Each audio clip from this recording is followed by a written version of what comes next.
punto de vista, me vuelvo necio, y si no dejo que eso influya en mi sentido de gratitud, me vuelvo tonto.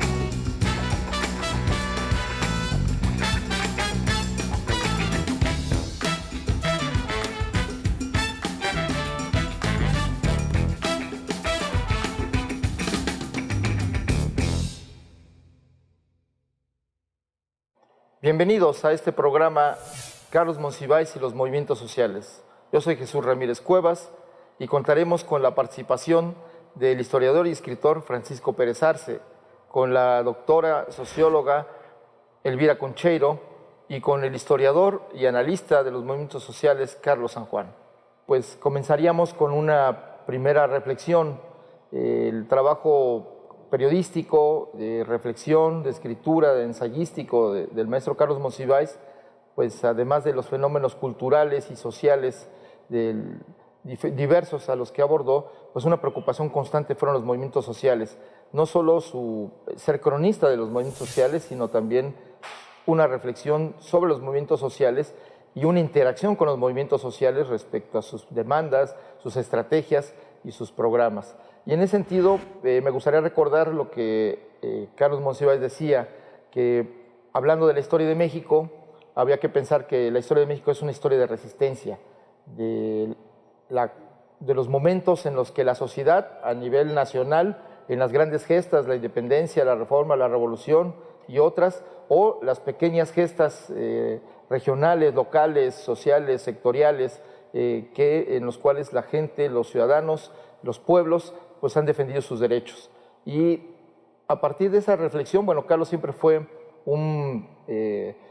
pues estuvo pendiente, atento a los fenómenos sociales, al movimiento campesino. Recordemos la entrevista con Ramón Danzós Palomino, preso en la cárcel de Tasco, o su encuentro con el movimiento magisterial, Otón Salazar como emblema, el movimiento estudiantil del 68 sin duda, y sus crónicas, su cercanía con el movimiento estudiantil, con el Consejo Nacional de Huelga, y con sus demandas, y posteriormente, pues, tanto el movimiento feminista, el movimiento de las mujeres, como el movimiento urbano popular, que abrió cauce en las ciudades a la lucha por los servicios y por los derechos urbanos, y bueno, pues el movimiento estudiantil, no solo en la época del 68, sino a lo largo de todo su desarrollo, particularmente en los 80, en la defensa de la educación superior y la gratuidad de la universidad. En fin, Carlos siempre acompañó los movimientos sociales en sus diferentes vertientes y acompañó su reflexión, su pluma y sobre todo su preocupación porque estos movimientos no solo expresaran la inconformidad, denunciaran el abuso de poder, sino sobre todo tuvieran la capacidad de reflexionar sobre su propio actuar y tener la posibilidad de construir los conceptos que pudieran enmarcar su propia acción, de tal manera que esto pudiera dar como resultado un programa y una forma de estructurar racionalmente sus demandas y también para construir un mejor país. Elvira, pues, ¿cómo ves esta primera acercamiento sobre Carlos? ¿Tú qué piensas de esto?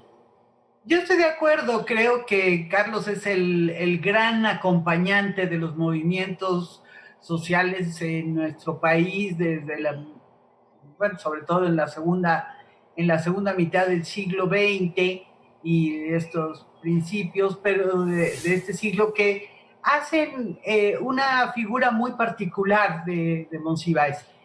Yo creo que pertenece a una generación que hacen un rompimiento con el viejo régimen, con el régimen priista, que era muy asfixiante, y es parte de esa generación de intelectuales donde podemos decir que está González Pedrero, Carlos Fuentes, otros, pero la particularidad de Monsiváis fue justamente esta cercanía con los movimientos, con el transcurrir de la lucha de un régimen que se está cayendo, que tardó mucho en poderse digamos, superar, estamos en estos momentos, pero son 50 años de una lucha incesante.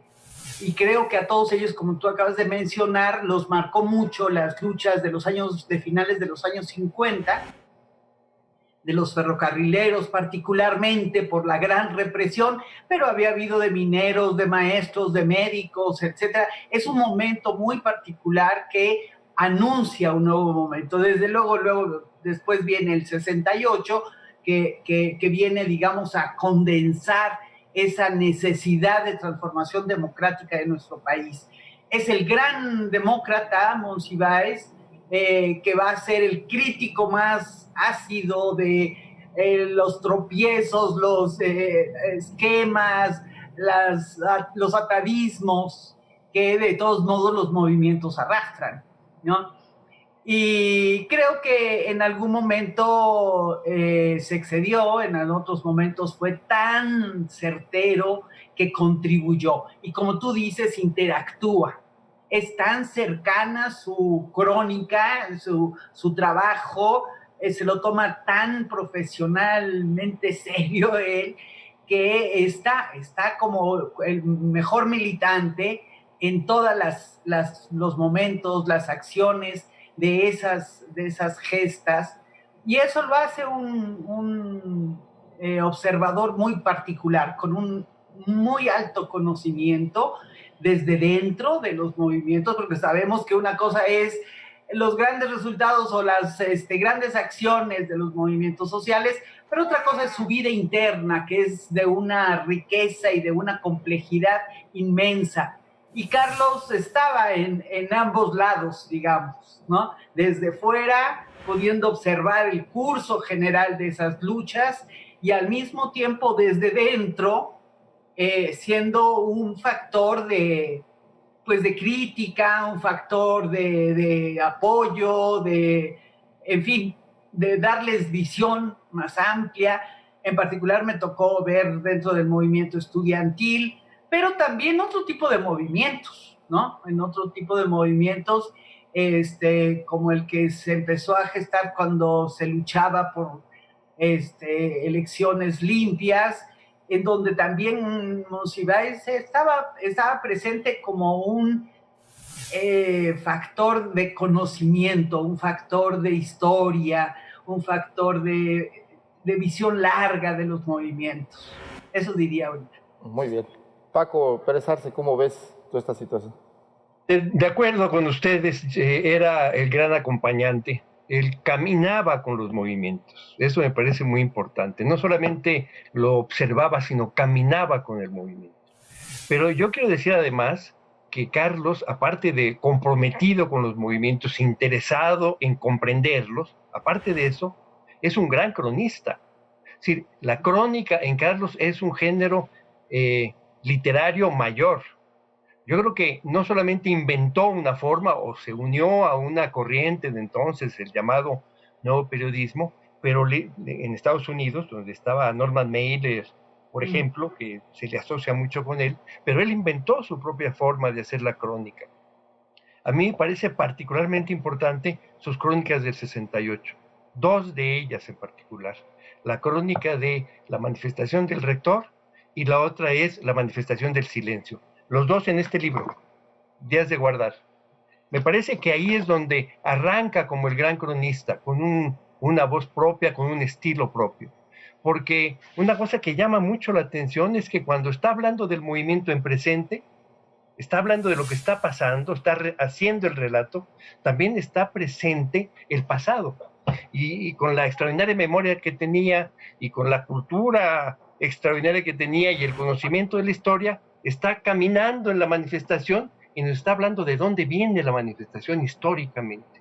Y eso es un invento de él. Se le asocia, insisto, al nuevo periodismo, pero mientras que el nuevo periodismo en Estados Unidos va hacia la novela de no ficción, Truman Capote o Norman Mailer, que ya mencioné, él va hacia el ensayo. Él intenta explicar lo que está pasando en el presente y lo que está haciendo la crónica. Y la está haciendo, como se ha dicho aquí, desde dentro, con mucho compromiso, sabiendo y con mucho sentido del humor, porque además no perdona. ¿no? Él está del lado del movimiento, pero igual se burla de los protagonistas de ese movimiento, los que estábamos ahí, se burla de cómo hablábamos, de cómo pensábamos, en buena lid, digamos, ¿no? Se burla de buena manera y con cierto afecto, pero de todas maneras nunca pierde ese toque del sentido del humor. Entonces yo creo que, aparte de acompañante de los movimientos, comprometido con esas causas a través de la pluma, aparte de eso, hace de la crónica un género literario mayor. Eso diría. Muy bien, Carlos San Juan, ¿cómo ves? Pues mira, para sumarle a lo que ya dijeron nuestros compañeros, simplemente recordar que según se dice, la primera crónica de Monsiváis, que nadie la ha conseguido, se hizo cuando era un jovencito que se tropieza con la marcha que hay en 1954 para protestar por el golpe de Estado contra Jacobo Arbenz, ¿no? Y que ahí él escribió una crónica que nadie jamás ha recuperado, pero que tiene una imagen fundamental, que es la de Diego Rivera y una Frida Kahlo ya muy afectada por su enfermedad en su silla de ruedas. Y que según platica Sergio Pitol, pues efectivamente ellos estuvieron ahí y efectivamente lo vieron. Ahora, me gustaría tocar un punto que tiene que ver con lo ya planteado, y es que a diferencia de las vanguardias culturales de arranque del siglo XX, que van a tener un diálogo muy directo, creativo y de acompañamiento de la Revolución Mexicana, ya también como forma de gobierno, el ejemplo claro es Diego Rivera y es el muralismo, ¿no? Las vanguardias de los años 50 van a tener una ruptura, como bien dijo Elvira, muy fuerte con la Revolución Mexicana. Y este es un hecho sustantivo. A Carlos le toca, nace en el 38, en el año axial del cardenismo, pero pues él no está contagiado por el espíritu de la época de las grandes movilizaciones del cardenismo. No conoce luchas fundamentales, no es que no las haya estudiado, sino lo digo en términos de la piel, de la experiencia, las grandes movilizaciones agrarias, la construcción de los sindicatos nacionales, que es una de las hazañas de clase fundamentales de la historia mexicana. Bueno, eso ya no le empapa la piel. A él lo que le toca es ver cómo la revolución se baja del caballo y se agarra a garrotazos a las antes masas organizadas y combativas y las baja del escenario público. Y es en ese sentido, efectivamente, un cronista de las resistencias, del apaleo que les dio durísimo de Miguel Alemán en adelante. Pero no solo es un cronista de las resistencias, va registrando los mundos nuevos, las potencialidades de los movimientos sociales, que su punto culminante es el 85, como sabemos. Nada más lo digo de rapidito, porque eso sí creo que es una clave de lectura fundamental. Lo vamos a abordar más adelante eso. Sí, claro, como la gran pluralidad social mexicana, que ya no son los actores del periodo de la Revolución, sino es una gran pluralidad, a la vez que resisten, están creando mundos. Y esto, de un u otro modo, Monsiváis va tomando nota. Por lo pronto, aquí me quedo. Muy bien, pues yo creo que una característica de Monsiváis respecto a los movimientos sociales es pensar que la necesidad de las batallas sociales y políticas tienen que ir acompañadas de las batallas culturales. La lucha de los conceptos, la lucha de las emociones, la música, es decir, el correlato cultural que acompaña. Y un elemento central también es la memoria.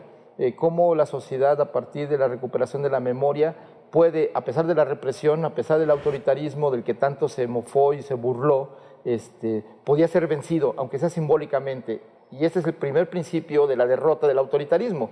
Y el 68, pues es, digamos, en la clave de la memoria, pues un momento importante, dado que pues el triunfo de la memoria social fue el que termina por marcar el régimen como un régimen autoritario que asesinó a los estudiantes. En este momento vamos a pasar al siguiente bloque para retomar, si quieren, esto. Sí, ¿cómo no? Sí, yo quería ahondar un poquito en ese origen, digamos, en ese momento en que nace el gran cronista y acompañante de los movimientos. Es un momento en donde la intelectualidad, porque es una de las características del régimen, del viejo régimen priista en México, que es un doble juego con la intelectualidad.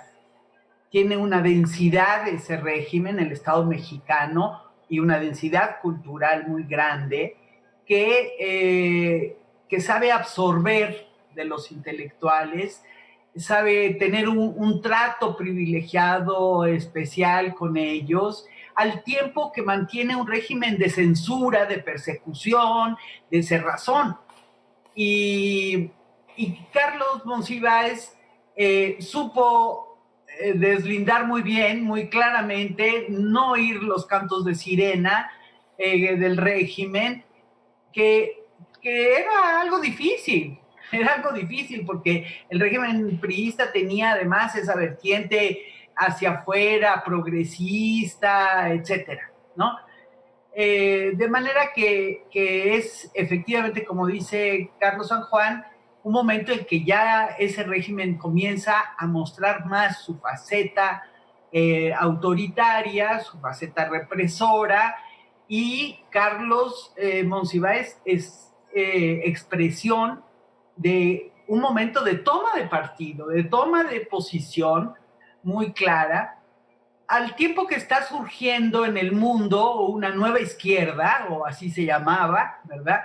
No sé qué tan nueva, pero bueno, es esa nueva izquierda tratando de zafarse de los parámetros de la Guerra Fría, y bueno, el régimen priista siempre generó también aquí al comunismo como el horror, como ¿no? El malo de la película, muy perseguidos, una fuerza muy pequeña en nuestro país, el comunismo, pero en donde surge de esos propios movimientos nuevas voces que vienen a nutrir a la izquierda y que vienen también a criticar a la vieja izquierda, no siempre con mucha justeza, insisto, pero otras veces muy certero, como dice Paco, con mucho sentido del humor, que es inteligencia, porque hay que hablar de la inteligencia de Monsiváis.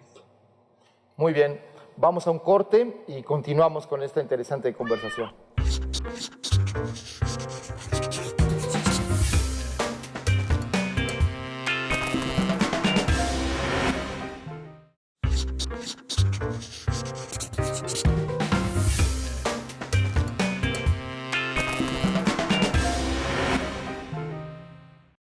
Muy bien, estamos de vuelta aquí conversando sobre Carlos Monsiváis y los movimientos sociales. Me gustaría que abordáramos una parte que al final de este bloque estábamos conversando, esta postura antiautoritaria, ultracrítica, antidogmática de Carlos Monsiváis, esta lucha contra la deificación de cualquier idea y también de cualquier dogma en la izquierda, en la derecha o en la sociedad misma. Creo que esta lucha permanente por renovar el pensamiento, la construcción del sujeto de cambio, darle humanidad al proletariado que de repente se volvía héroe del proletariado, pero era un proletariado asexuado, que no consumía, que no tenía sexualidad, en fin. Y eso lo llevó, digamos, a plantear su apoyo a movimientos y causas diversas, ¿no? La más destacada, pues la de la diversidad sexual, pero evidentemente él es un pionero de la lucha feminista después del 68 hasta el siglo XXI, y pues el apoyo a la lucha indígena, ¿no?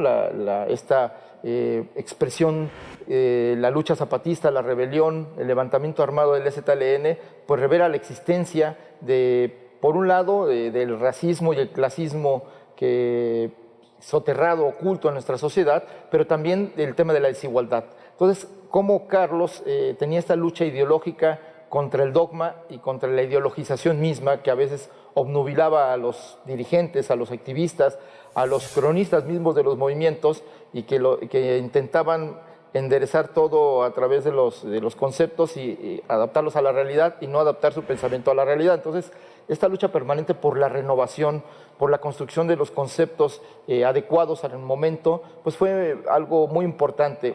Al mismo tiempo, su contribución, no solo como acompañante y cronista de los movimientos sociales, que hizo de la crónica un género en sí mismo, la crónica al estilo Carlos Monsiváis, sino también esta capacidad para la reflexión, y que lo llevó a incluso a ser prácticamente asesor de la mayor parte de los movimientos sociales, y que los grandes manifiestos de la izquierda en los últimos 50 años pues tuvieron una impronta o una participación o de plano su pluma en la manera como se expresó. ¿Cómo ves esto, Elvira? Yo tengo una anécdota muy bonita de Monsiváis, que quiso ser representante de casilla en una de las primeras elecciones, ahora no recuerdo, que yo creo que es la de 82, y me pidió un emblema, una encina, que se viera bien la hoz y el martillo. Y era porque era la casilla donde iba a ir a votar el que era el candidato a la presidencia, que era de la Madrid. Era esta cosa provocativa, juguetona, abierta, ¿no? Abierta a descubrir los nuevos lenguajes, las nuevas formas del actuar político, y ser un promotor, como dices, de esas nuevas formas. Desde luego que en el movimiento feminista fue un personaje importantísimo, no solo como acompañante, él es precursor, como dijiste, efectivamente, es una convicción, una bandera propia que Monsiváis pone en el escenario político de México después del 68. Como sabemos, el movimiento feminista emerge renovado, con nuevos planteamientos, y Carlos es parte sustancial de esa lucha. Ahí sí que lo consideró integrante, ¿no? Integrante pleno. Y sin embargo, siempre también tratando de que se evitaran los clichés, las formas, etcétera. Creo que ese antidogmatismo del que hablabas era, desde luego, con esta nueva visión, los nuevos aires que existían, pero era un aspecto interiorizado de Monsiváis que contribuyó mucho, aunque molestaran por momentos a los que andábamos ahí, de pronto, pero sí creo que fue muy importante. Francisco Pérez Arce. Yo creo que la lucha ideológica se dio todo el fin del siglo, y la lucha ideológica entre una, digamos, izquierda en general y el estado de cosas, el gobierno autoritario, desde Díaz Ordaz hasta Cedillo. Bueno, luego Vicente Fox es otra historia, pero hay una lucha ideológica, aparte del movimiento social que Carlos acompañaba, que hacía la crónica de ello, también daba cotidianamente esa lucha ideológica. Y una de las cosas muy importantes es el desenmascarar el lenguaje de un Estado que ya estaba en decadencia en términos ideológicos. De ahí, por mi madre, Bohemios, que lo que hace es mostrar, develar, ¿no? Mostrar cómo ese lenguaje del régimen está totalmente vacío. No solamente es vacío, es ridículo, que es lo que él muestra, y no hace nada. Lo único que hace es tomar las frases textuales de los políticos priistas o de sus voceros y reproducirlas con un SIC o algo por el estilo. Y basta con eso. Es una lucha ideológica cotidiana que hace Carlos. Y mantiene siempre una independencia con respecto a todo mundo. Por eso digo, eso le permite también burlarse de algunos que no nos hubiera gustado que se burlara, pero se burlaron. Porque está dando una lucha ideológica en el plano de las palabras. Es un gran escritor, pero es también un gran crítico. Y lo que hace es eso, mostrar. La Revolución Mexicana se murió muchas veces, ¿no? Se murió cuando entró Ávila Camacho, o se murió cuando entró Miguel Alemán, se murió muchas veces, pero realmente se murió, yo creo, cuando ya no había duda, en el 68. ¿Y eso por qué? Porque carga una derrota moral el régimen. Y eso es lo que ve Carlos, y lo muestra todo el tiempo. Entonces, lo que está haciendo es una lucha cotidiana en contra del autoritarismo, en contra de los clichés, como dijo Elvira, en contra de todo aquello que vaya a responder a una idea dogmática. A pesar de su formación cristiana, es muy crítico también del cristianismo.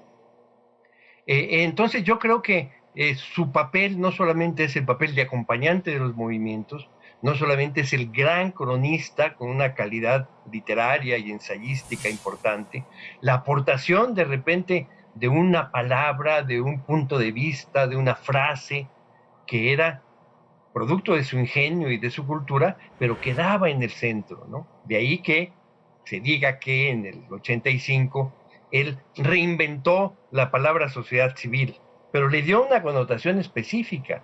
Para él, sociedad civil en el 85 era la solidaridad de la sociedad consigo misma, la participación de los vecinos y de la gente que salió el día del terremoto a solidarizarse. Esa era la sociedad civil.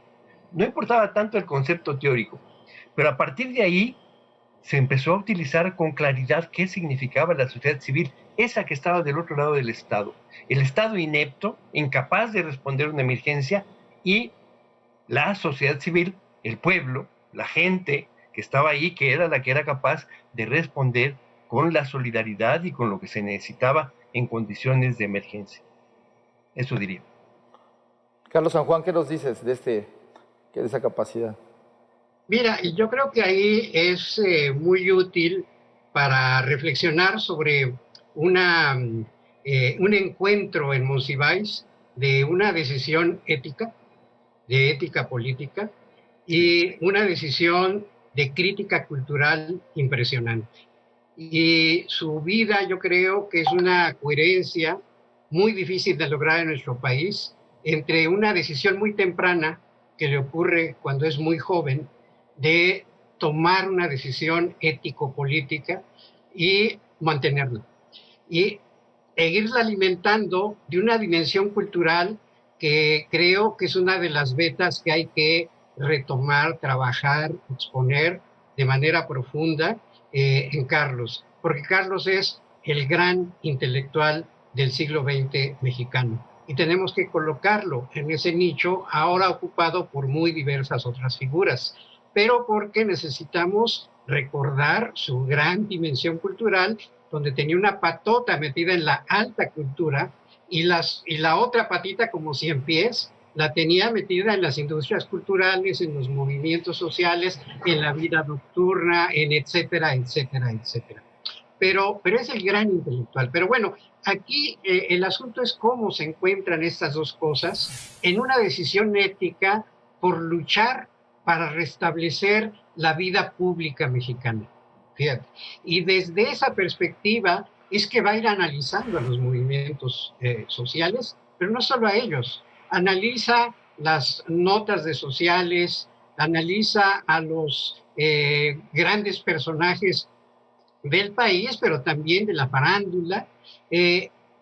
Todo lo que escribe Carlos tiene esa intención de ir depurando la vida pública verdaderamente degradada de la segunda parte del siglo XX mexicano. Y esto es fundamental porque entonces uno ve en Carlos, y ahí coincido mucho con lo que tú planteaste, a el personaje ético que desde la gran cultura abre campos de lucha, porque rehabilitar a la vida pública mexicana pasa necesariamente por múltiples, muy diversos campos de lucha que ya quisiera Foucault con su microfísica del poder, porque la va a ir analizando en todas las escenas de liviandad, pero también en los grandes momentos de movilización popular. En todo ello va a ir descubriendo cómo un gran desierto que avanzaba en la sociedad mexicana y en su vida pública, de la mentira, de la corrupción infinita que se estaba desarrollando, del lenguaje revolucionario que golpeaba al pueblo, todo eso él lo va desmenuzando en la idea no solo de denunciar, de mostrar, de revelar, sino también de ir construyendo la nueva vida pública mexicana. Pues sí, aquel momento, digamos, Carlos siempre fue un historiador también de movimientos sociales, urbanos y de las gestas populares, de los pequeños actos de rebelión, ¿no? Pero siempre planteaba que no bastaba con la indignación moral, que había que darle un contenido, una conceptualización, un programa, una reflexión. Esto de problematizar la realidad y a partir de esa problematización extraer las lecciones y poder desarrollar el programa de cambio siempre fue una preocupación permanente. Por eso, pequeñas gestas como el primer movimiento social urbano importante de este país, la huelga inquilinaria, él destaca ese momento a partir de la huelga de colchones caídos, cuando las prostitutas de Veracruz se niegan a prestar sus servicios a los varones del puerto para protestar por el alza de los alquileres de las habitaciones, e inicia uno de los movimientos utopistas más interesantes del México urbano contemporáneo, y es el que termina en el intento de construir una ciudad llamada Utopía, que fue devastada por el régimen, pero que finalmente extrae la lección moral de que el dirigente Herón Proal, por ejemplo, fue un gran dirigente, encabezó todo este proceso y falleció en los años 60 como portero de un edificio en el puerto de Veracruz, cuando él había sido un gran dirigente, ¿no? Siempre rescata estas lecciones morales de que el motor de por qué mueve a la gente a la acción política, ¿no? La ambición o la ética, el derecho colectivo o el propósito de generarse una carrera política, y él siempre se burló de esas cosas. Y creo que esta lectura compleja que él hacía de los movimientos sociales lo llevaba pues a rescatar estos pequeños gestos o estas gestas individuales o colectivas que se asocian más a la ética que a la política. ¿Cómo ven esto? Yo creo que es, fíjate que un aspecto muy relevante, entender que los movimientos a su vez incidían en el cronista. Es decir, que esta cercanía que nosotros hemos estado recalcando, este acompañamiento comprometido de Monsiváis en tantas y diversas luchas, era al mismo tiempo dejarse permear por ellas, dejarse forjar por ellas. De alguna manera aprendía en ese proceso, y lo hace este personaje tan valioso de nuestra cultura y de nuestro quehacer político, en un momento además en que México está transitando, en que en México están pudiendo presentarse movimientos con un carácter mucho más masivo, porque un régimen autoritario lo que hace es impedir justamente que salgan esas fuerzas sociales. Y la segunda, o sobre todo el último tercio, después del 68 del siglo XX, es esa explosión de un conjunto de movimientos y de maneras de expresarse de la sociedad mexicana que no habían podido hacerlo durante tantas décadas de un régimen autoritario. Pero entonces esa conjunción es el gran rebelde de la cultura mexicana, es el gran irredento, es irreverente. Y todo esto es su propio aprendizaje de esas luchas. Creo que las luchas mismas también lo forjaron, insisto, lo marcaron de una manera muy, muy importante. Y esto no es fácil. Esto no es fácil porque el intelectual tiende mucho a esta separación, a esta distancia, incluso teoriza esa distancia, diciendo que eso es lo que permite al historiador, al cientista social, su trabajo, esa distancia. Monsiváis nos muestra lo contrario, cómo se puede aprender, cómo se puede ser un gran historiador de los movimientos, de habernos dejado un retrato, una radiografía de ellos de una manera muy viva, muy compleja, y tener ese compromiso político, tener esa clara y definida posición. Gracias, Elvira. Paco Pérez Arce, ¿cómo ves esta dimensión? Y yo creo que es muy importante lo que acaba de decir Elvira. Aprende no solamente de los movimientos populares, que desde luego lo hace, también aprende del pueblo, aunque suene una frase así, si quieres, pero de ahí su interés por la cultura popular.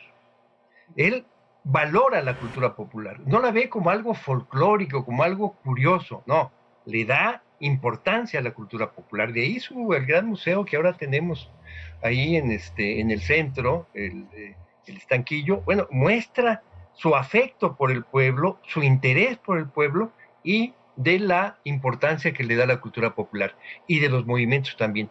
Carlos tenía un oído extraordinario, entonces era capaz de recrear el lenguaje del pueblo en sus crónicas, ¿no? Escoge las frases exactas que muestran lo que está pasando. Y de esa manera le permite entender, digamos, o hacer que sus lectores entiendan qué es lo que realmente está pasando. O sea, los movimientos, creo, no solamente se dan en el nivel de las relaciones sociales, de las demandas, de los movimientos, pero también se dan en el lenguaje. Y por eso es que Carlos es tan importante, como después va a haber otras gentes muy importantes también en el lenguaje, como puede ser en el 94 con la rebelión indígena, que también Carlos la vio en Chiapas. Pero sí, la revolución se hace en las calles, caminando con los manifestantes, pero también en el nivel del lenguaje. Y creo que eso es muy importante. Muy bien, vamos a un corte y continuamos con esta interesante conversación.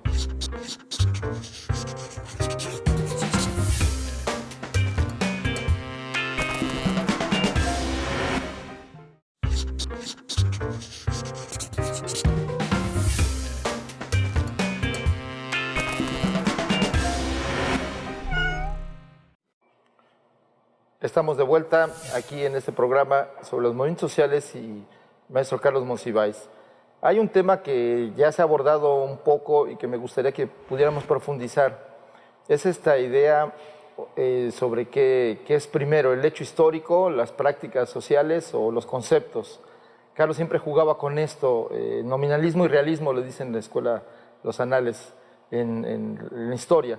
Pero esta manera de describir los movimientos sociales, la acción colectiva y al mismo tiempo interactuar con los movimientos, pues a veces genera cosas interesantes. Se hablaba, por ejemplo, de 1985 y el temblor que cambió la historia de México, por lo menos de la Ciudad de México, e inicia el proceso de cambio y de democratización más profundo. Y ahí, cuando Carlos escribe su primera crónica sobre el temblor, ahí habla del nacimiento, con esas palabras, de la sociedad civil.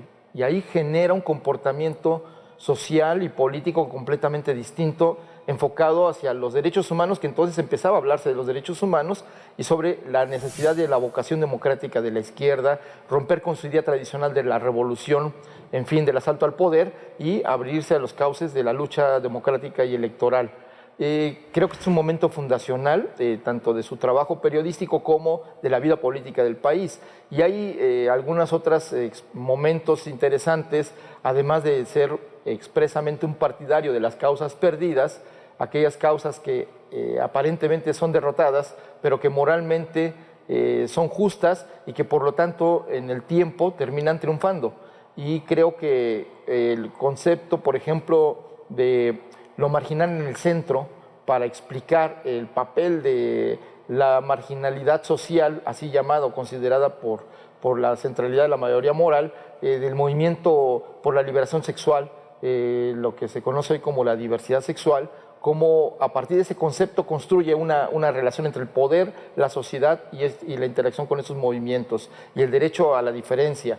Otro momento creo importante es que lleva un título de uno de sus libros, No sin nosotros, sobre la lucha indígena zapatista, lo que representa en términos de lo que decía Manuel Vázquez Montalbán, el Monsiváis de España, sobre el papel del globalizado y el marginado de la globalización que irrumpe por la puerta trasera y cambia la narrativa de esta globalización que hoy estamos viendo llega a su fin, como la conocemos, y que hoy México, a partir de la lucha democrática que se dio, está pues marcando, es una referencia de este fin del neoliberalismo o del posneoliberalismo. En fin, Creo que Carlos se adelantó en esta reflexión, ahí acompañado de las transformaciones culturales, el cambio de mentalidad, como él tanto mencionaba, de la sociedad. ¿Cómo ves esto, Carlos San Juan?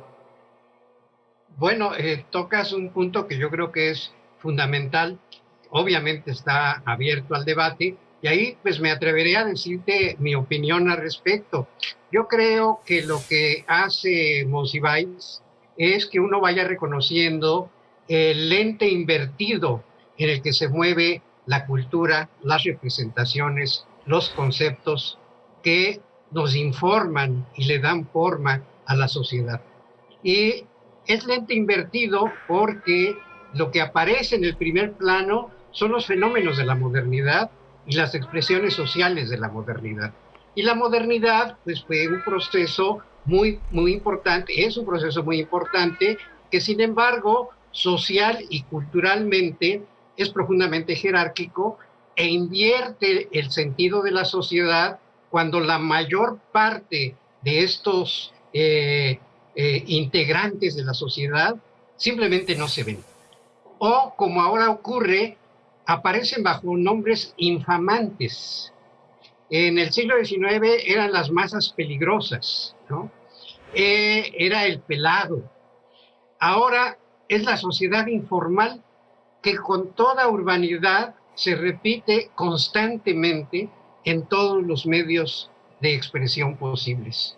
Y es una designación infamante, como si la sociedad formal y bien portada fuera la supuestamente moderna.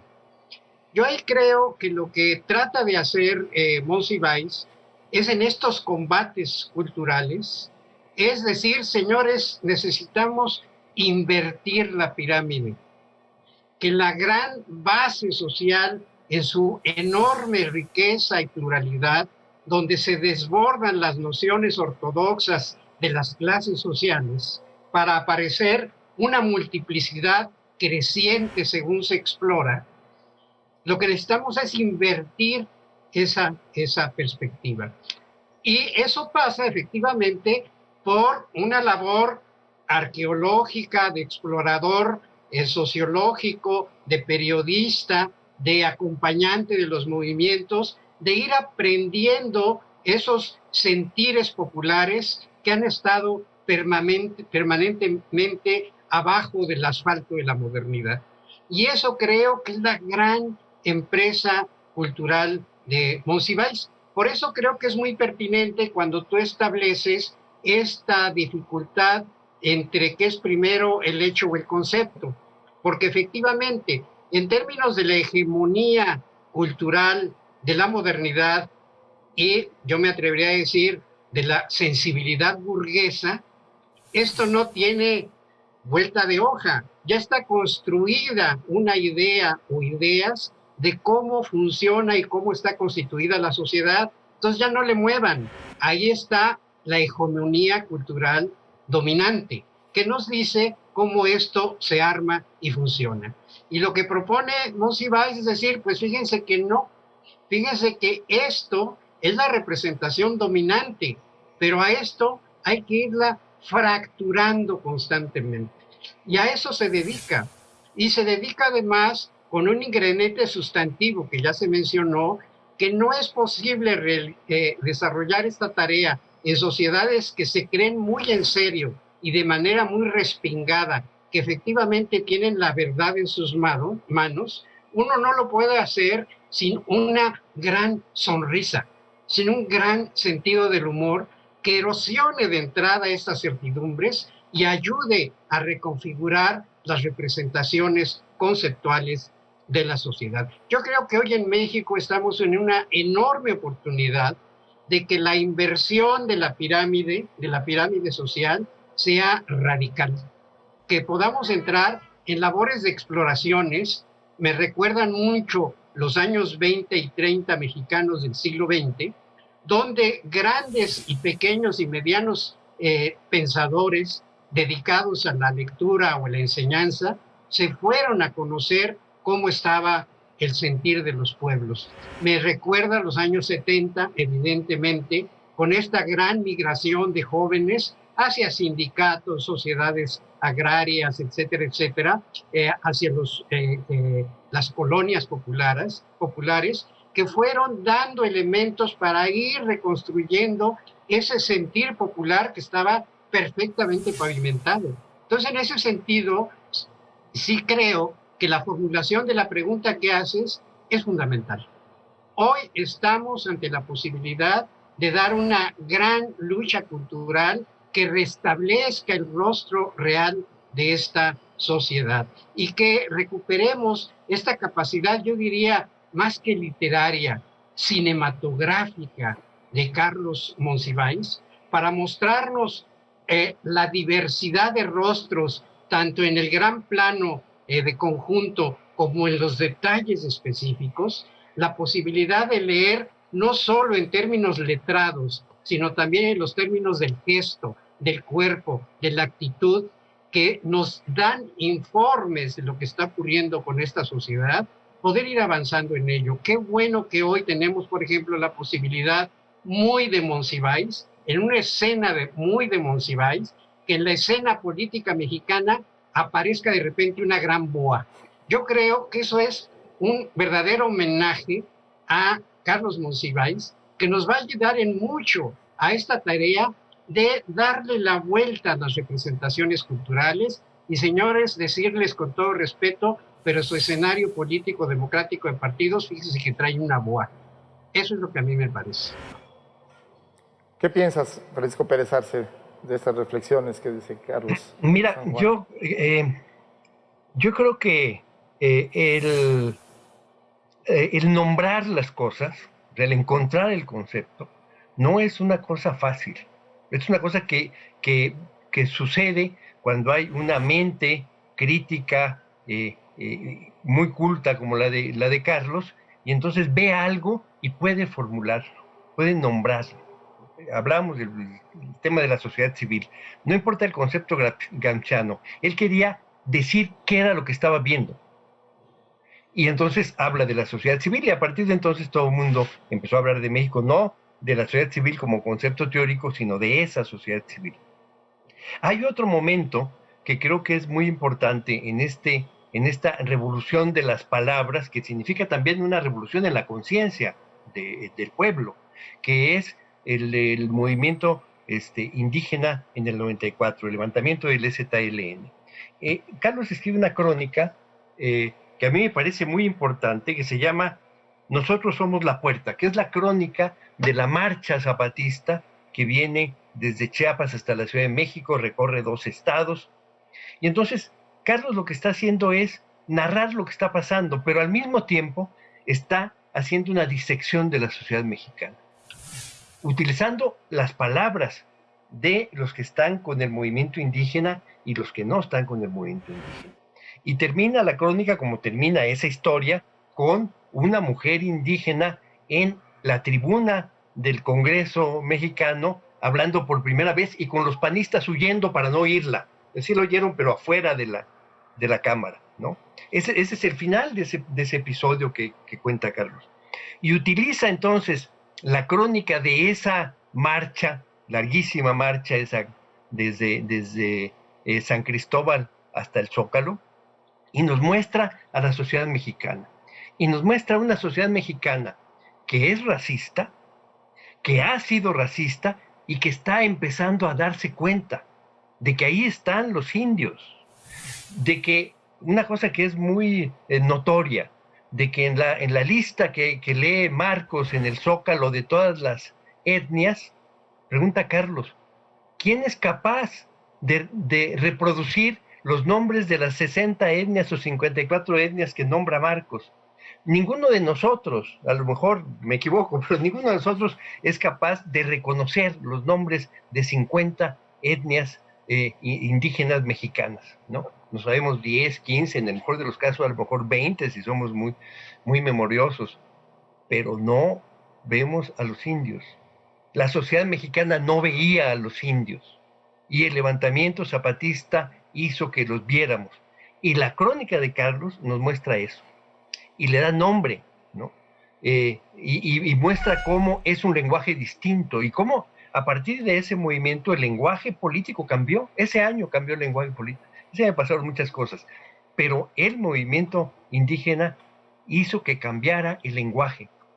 Ese lenguaje que Carlos está criticando desde los 60s, acartonado, demagógico, absolutamente inservible ya para representar lo que está pasando en México y que se está burlando de eso constantemente, a un lenguaje que está vivo. ¿Y está vivo por qué? Porque está arraigado en la sociedad, no en la cultura, la alta cultura, como se dice, sino en la cultura del pueblo.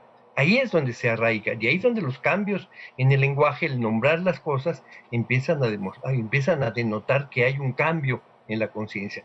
Yo creo que hoy en 2018, en 2020, hace 10 años estamos conmemorando, estamos recordando a Carlos porque hace 10 años murió. Hoy la sociedad mexicana sigue siendo racista, pero hay una manera de combatir ese racismo porque hay el lenguaje y la experiencia y el movimiento y los movimientos que lo han nombrado, que lo han señalado.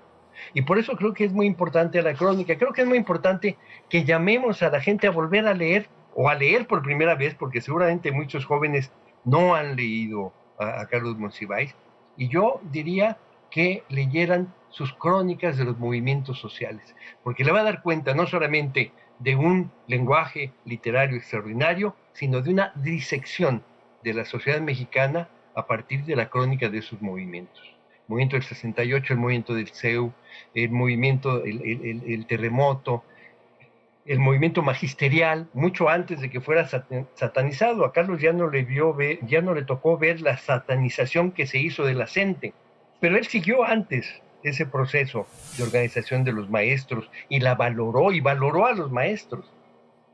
Y eso está también en sus crónicas. Y finalmente la que mencioné, la del 94, que es una crónica, a mí me parece literalmente extraordinaria, históricamente muy importante. Muy breve, Elvira, ya estamos hacia el final de este programa. Lástima que el tiempo es una dictadura, pero ¿cómo ves este tema? Mira, yo creo que de todo lo que hemos dicho, podríamos resumir que Carlos es un gran valor intelectual de este país, fruto de la lucha de las izquierdas en México, en el sentido más amplio, de la lucha popular, de la lucha de los trabajadores, de la ciudad y el campo, y que en esa medida, ese valor que tiene esta fuerza, que está hoy proponiéndose la transformación en nuestro país, porque estos son procesos muy largos, son procesos muy complejos, y ahí hay un gran bagaje, hay una gran herencia que nos dejó Monsiváis para nutrir las luchas de hoy, para nutrir los procesos de cambio que está enfrentando México, con ese sentido del humor, como hemos dicho, pero también con esta agudeza, con estas armas de la crítica, en donde yo creo que en esencia tanto el concepto o el conocimiento es resultado de una acción, de un hecho material incluso, como el hecho material es influido por este conocimiento, que esto va unido, es la sociedad, esta sociedad enajenada, la que ha separado estos ámbitos. Y creo que Monsiváis es un ejemplo de esta fusión, digamos, muy particular, de una praxis muy inteligente, muy crítica. El antidogmatismo en Monsiváis es una conducta, es una forma de ser. Y creo que es muy importante, quisiera recordar en donde fue orador en el Zócalo, en una de las grandes o más grandes manifestaciones del 2006, en donde vio una manta con la figura de Stalin y dijo ante todos nosotros, no, perdón, ese señor no está invitado. Creo que ese es el sentir de una izquierda que se renovó, que una izquierda que se abrió a muchas posibilidades, se unió, se separó, en fin, que ha vivido un proceso intenso, y el valor que nos dejó la obra de Carlos Monsiváis es absolutamente vigente. Muy bien, pues muchas gracias. Un recordatorio a los televidentes, a quienes nos están viendo y escuchando, que en una invitación a la lectura de las crónicas y de los libros de Carlos Monsiváis sobre movimientos sociales. Solo me gustaría rescatar dos momentos mágicos de la propia vida de Carlos como cronista. Uno es el alzamiento zapatista y aquel manifiesto de por qué tenemos que pedir perdón, donde el movimiento más pequeño de los indígenas, el más oculto, le devolvió una imagen de inteligencia. Los movimientos sociales también pueden ser inteligentes y utilizar la palabra como un arma de transformación política, que llevó a un proceso democratizador y acelerar la democratización de este país, que lo llevó él mismo a ser protagonista, como nunca había aceptado, de hablar en el Zócalo de la Ciudad de México para darle voz a esa necesidad, a esa lucha democrática de millones de mexicanos que se ha visto de alguna manera coronada en este proceso de cambio que estamos viviendo en estos años. Entonces, pues un agradecimiento a su participación, a sus palabras y sobre todo esta invitación a recordar a Carlos Monsiváis, y el mejor homenaje que podemos hacer para Carlos es leer sus libros, recordar sus crónicas y sobre todo, pues recordar que la seriedad es un robo, como diría el gran Proudhon, parafraseado por Carlos Monsiváis. No perder el humor. El humor es el centro de la vida también, contra la vacuna, contra cualquier autoritarismo, contra cualquier dogmatismo, pero también contra cualquier propósito de controlar la vida de la gente y de los pueblos.